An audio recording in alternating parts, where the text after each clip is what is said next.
Galaxy आणि repairing technology mobile व laptop विक्री रिपेअरिंग सर्व्हिस स्टेशन यश प्लाझा गणपती मंदिरासमोर वडूज। उद्घाटन परमपूज्य शिवभगवती माताजी गुरुकृपा आश्रम संतोषगड ताथवडे तालुका फलटण। माननीय सौ सोनियाताई गोरे संचालक सिद्धनाथ पतसंस्था दहिवडी।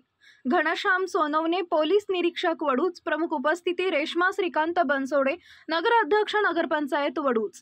सोमनाथ जाधव उपनगराध्यक्ष नगरपंचायत वडूज। नगरसेवक स्वप्नाली गणेश गोडसे बनाजी पाटोळे ओंकार चव्हाण अनिल तुकाराम माळी सचिन तुकाराम माळी जयवंत पाटील नंदकुमार गोडसे माजी पंचायत समिती सदस्य सोमनाथ भोसले विशाल बागल युवा नेते मान मतदारसंघ रणजित माने सरपंच मायनी सुरेश बापू कदम माजी पंचायत समिती सदस्य बाळासाहेब जाधव माजी सरपंच मरडवाक प्रकाश पाटोळे सरपंच तडवळे अमोल साबळे शामराव साबळे पोपट माळवे विकास साबळे प्रमोद खाडे जयकर खाडे आनंदराव खाडे सुपले सर एके माने सर सूर्यकांत चव्हाण योगेश घारगे हनुमंत गोडसे सुहास माने रावसाहेब महेश बनसोडे रावसाहेब आदी उपस्थित होते।